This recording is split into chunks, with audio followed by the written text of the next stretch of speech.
Ito na po si Emilio. Excited ng umuwi sa Pakatan. Ang galing na nga may laps na bulo, no? Oh, nakikiramdam. Butchog naman. Butchog. Butchog. Busog ng alimango po iyan. Kaya po yung ganayan. Cute, cute, cute. Nakikiramdam po. Hindi naman madilaw mamahan eh. Hindi naman. Tsaka pag madilaw atin lang yung paarawan. Hello baby, mag-hello ka na. Nag-vlog ka na. Nagigising po at nakikiramdam. Dapat ay bibiling-bilingin ng ulot nang hindi matapiong. Matangos din naman ang ilaw. Oo. Pumikab na. Yan po yung maunas. Maunas dede. Malakas tutunog. Sabi hindi daw ganayin ng dede ng gutom. Na kay dede lang daw nung nagpapantok, sabi ni doktor. Sabi, parang naglalaro lang siya. Ay busog. At nung bago ko lumabas ay busog sa loob ng tiyan. busog ng sinigang ni mama. Sasama ka na agad ni Papa sa fish pond. Magbabantay na ikaw agad sa fish pond. Ha? Maninihi na agad yan.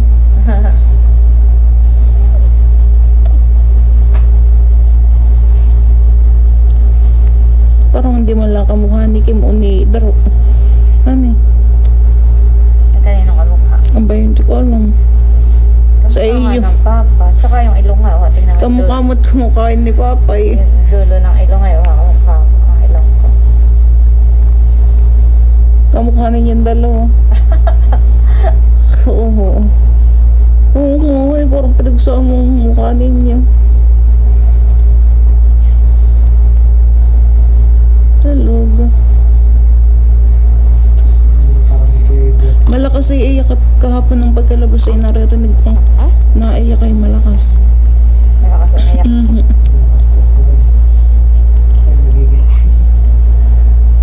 Doon nakabantay ka sa labas.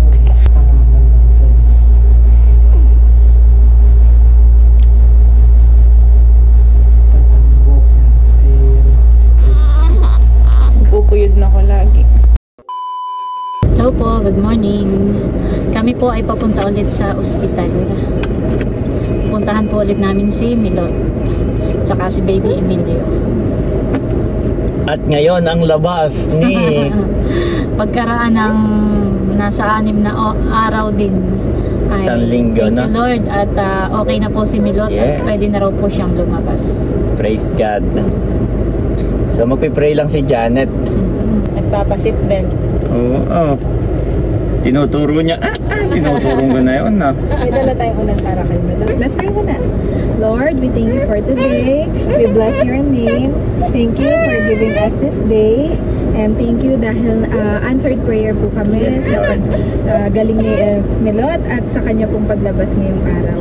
And we pray na kami po ay inyong ingatan sa aming pagpunta sa ospital at sa pagpapacheck up din po ni Andres. At makauwi po kami ng ligtas, kami lahat dito sa aming tahanan. In Jesus' name we pray. Amen! Amen! Okay, let's go! Let's go! Tara na po. Ayan, bali si Milot nga po sa ibang mga hindi nakakaalam ay nanganak na po siya at siya nga po ay na-CS. After na ma-CS ay nagkaroon po siya ng uterine atony. Oo, yun po ay talagang napakadelikado. Pero salamat kay God at ligtas na po si Milot at salamat sa lahat po ng mga nag-pray para po kay Milot.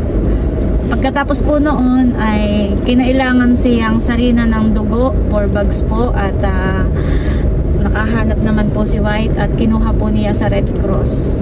Kinabukasan ay mababa pa rin po yung kanyang hemoglobin kaya Dalawa pa. nagpadagdag pa po ng 2. Kaya kumuha ulit si White at yung isa okay naman po na isalin pero yung isa nagkaroon po ng problema.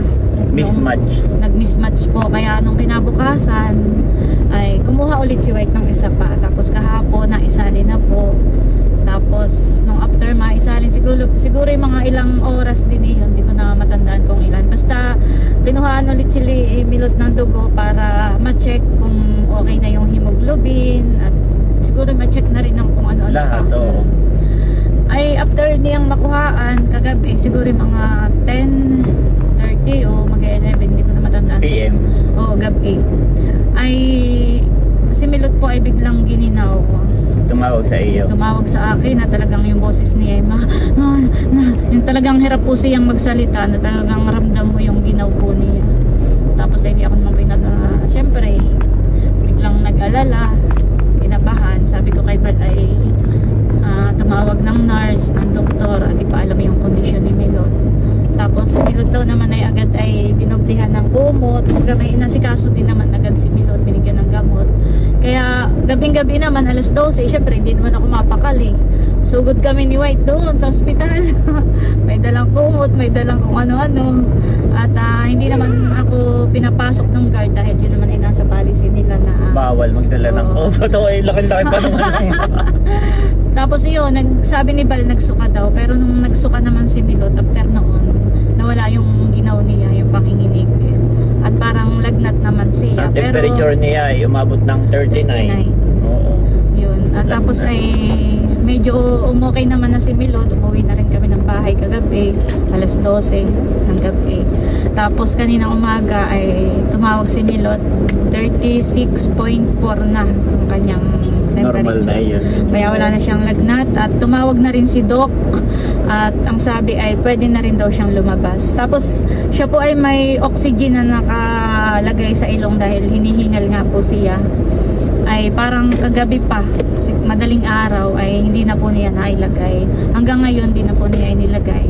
Ay okay naman na daw, hindi na po siya hinihingal. Hindi kagaya noon na kapag nagsasalita siya ay talagang habol niya yung kanyang hininga. Pero ngayon ay wala ng oxygen kanina pang madaling araw. Maraming nagko-comment sa video namin na in-upload na yung iba doktor, yung iba nurse, yung iba experience din nila na kapag kakulang ka daw talaga sa hemoglobin, parang medyo yung hininga mo kinakapos din, parang connected. Kaya sabi nila, asahan nyo na kapag na-correct na iyon, nadagdagan ng dugo, tumukay na hemoglobin, umukay na rin yung paghinga ni Milot. Ay ngayon okay na yung paghinga ni Milot, ibig sabihin siguro ay okay na rin yung hemoglobin dahil ayun nga, pinapayagan na si Milot na lumabas. Yan, thank you Lord. At makakauwi na po si Milot. Thank you po sa lahat ng mga nag-pray. Hindi ko na Thank you sa nurse. Sa mga nurse at sa mga doc, yan, salamat po sa inyo. Lalo higit dun sa OB ni Milot. Yes. Talagang kahit hating gabi at tawagan mo ay talagang sumasagot. Yan, thank you po. At thank you kay God dahil okay na nga. Thank you Lord. Yan. Bali, update na lang po ulit mamaya. Ayan po si Andres. Bali, tapos na po siyang magpa-check up. Paturo. Oo. Ayan ang mituro. Ayan po at bali nandito kami sa sasakyan at okay na po yung kay Milot. Pwede na po siyang lumabas ngayon at nakapagbayad na rin po kami. Bali inaantay lang po namin si lang bumaba. Tapos si Baby Emilio po ay maiiwan pa dito dahil nagkaroon po ng mga test na ginawa kay Baby kaninang umaga o tanghali. Nasaan nga ba yung result? Yan na dito po sa akin. At meron pong, Janet, yung mga paliwanag dito? Hyperbilirubinemia. Paninilaw. Sobrang paninilaw ate. Hindi, ang paliwanag ni Doc ay hindi daw yun hindi raw yun madadala sa init ng araw. Kumbaga dalawang klase yung paninilaw. Yung isa madadala sa init ng araw, tapos yung isa ay yung sinasabi mo na hyperbilirubinemia. Ay ano daw, kailangan yun ay parang severe na yung kumbaga mataas na yung sobrang taas po. Kumbaga ang nakita natin sa laboratory ate ay 0 to 24 yung normal, siya ay nasa 300 plus. Tapos ay may graph yun daw, sabi ni Doc, siya daw ay nasa severe case.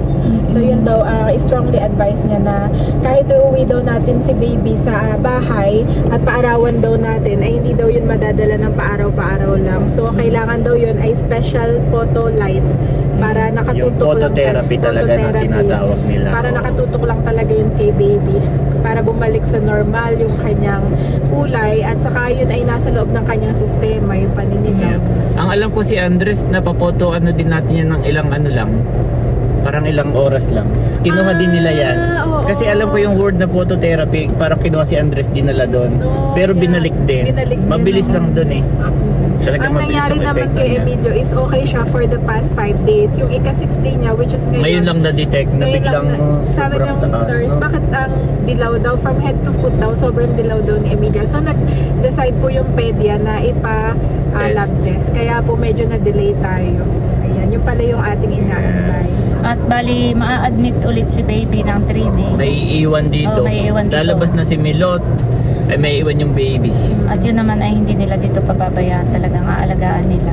Dapat ay sabi mo. Oo, at yun ay tinanong natin kay Doc Daddy. Dapat ay sinabi mo kay Milot ay alam ang mga taling ni Emilio. Aba, malalim ang dimple. Halimbawa may taling dito. Ano? Ayun, dimple. Alam mo at saka alam ko yung hugis ng... Pero alam, 3 days na hindi mo makakalo. Alam ko ang hugis ng tahing at saka ng kuko. May Emilio na video ko.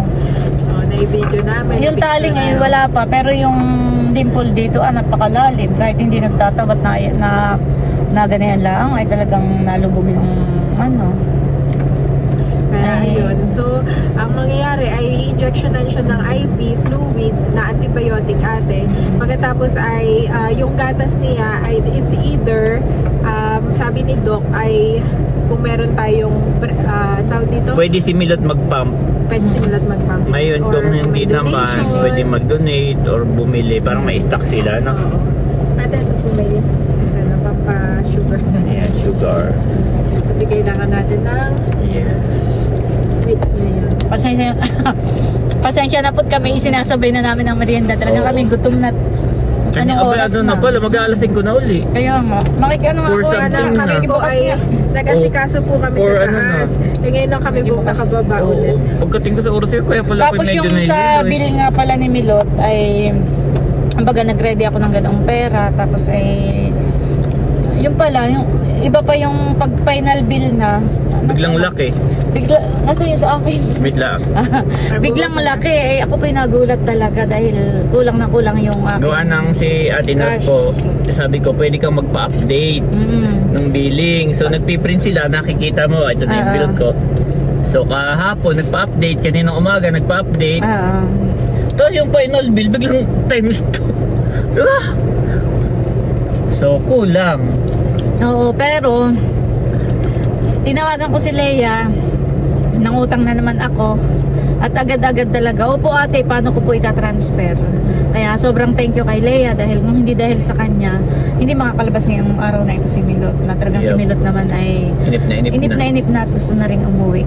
At saka bukod sa gusto niyang umuwi, ay talagang approve na talagang uuwi na siya. From Doc na yon na okay mo, di ba? At saka, kung pinipigilan naman siya ni Doc, hindi din naman natin siya At saka isa pa, kung halimbawa hindi makakalabas si Milot ngayon, ay naka-admit pa rin yung baby. Magkahiwalay pa rin sila ngayong gabi. Ay madadagdagan pa yung bill ni Milot ng isang araw na naman. Kaya buti na lang at nandyan si Leia na na-transfer sa inyo sa BDO. Buti na lang may BDO rin kayo. Ayun. Mabilis. Yan. Kaya thank you so much sa inyong ayan po. At bali inaantay nga lang po namin si Milot saka si Bal at si baby po ay maiiwan dito. Yun naman ay talagang si Milot ang nagdesisyon na rin na gawa ng pwedeng iuwi. Kaya lang yun yung sabi na hindi madadala sa araw. Tapos mamaya ay magka-problema ng magkaroon ng complication. Magkaroon ng complication, ng infection, itatakbo namin dito, ibabalik namin dito, mas mahirap ng gamutin, mas malala, mas magiging malaki ang gastos, mas yun yung paliwanag nito po. Oo, tapos kumbaga mas magkakaroon ng sakit si baby o ano. Ayun, si Milot na nagdesisyon na iwanan na lang para masiguradong healthy si baby, walang sakit na kung ano. Yun naman ay 3 araw laang. lang. Pero yung 3 araw ay sobrang nakakainip yun. Yung ang malayo lang saglit yung anak mo parang inip ka na yung 3 araw pa. Pero isipin na lang At saka alam mo yung baby pa yung parang sabik na sabik ka talaga. Tapos sabik na sabik ka na. Ay pero isipin na lang ni Milot na for yun ay para sa kabutihan ng baby. Ng kanyang anak. Ang unang sakripisyo ni Milot sa kanyang sakripisyo na muna yung pagkasabik at para masiguradong si baby ay healthy at ang masasabi ko kay Milot ay magpagaling siya para pagdating ni Emilio ay talagang makakalong na niya. Ayun po. Bali naantay lang po namin si Milot. So ayan, hinihintay lang natin si Bal at may binili na gamot at tayo po ipauwi na. Milot, isipin mo na lang na may reason kung bakit si Emilio ay naiwan. Yun ay siguro para sa sarili mo rin na hindi ka mabay na at magpagaling ka. Magpalakas ka. Para ready Well, syempre pag nasa bahay ka, papadede ka, everything. So ngayon ay isipin mo na lang na may nag-aalagang iba kay Emilio, na yun naman hindi siya pababayaan at narito, kompleto naman sila. Tapos tinitherapy siya ng yung phototherapy kasi ang pag sinabi mo photo, lights yun siguro ilawan siya. Oo. So ayun ha. Kaya pagaling ka para pagdating ni Emilio, ayan, makakalong mo na. Isipin mo na lang Milot na may magandang reason kung bakit. At yun na may para kay baby. Para sa inyong dalawa iyon. Para sa kalusugan. 3 days. Mabilis lang yan. Yun yung nasa abroad ay. So yun guys. Yun yung mga OFW ilang taon silang malayo sa kanilang mga anak. Ay ikaw na may 3. Tapos ay babantayin pati bukas na. Yes, yun. pwedeng magbantay. So babalik dito si Bal, ihatid ko. At para mabantayan si baby. Ayan po si Milot. Okay ka na Milot? Hindi ka na nahihirapang huminga, kinakapos ng okay na. Yan, thank you Lord. At pauwi na po kami. At salamat po ulit sa lahat po ng nag-pray para po sa mabilis na paggaling po ni Milot. Thank you Lord. Andres, Uuwi na din mo. uuwi na rin sa wakas. Halos kulang-kulang 1 linggo. Makakatikim na rin ng sinigang. Ay, nakakatikim pala dinadalhan Nakatikim mo. naman at dinadala ko lagi.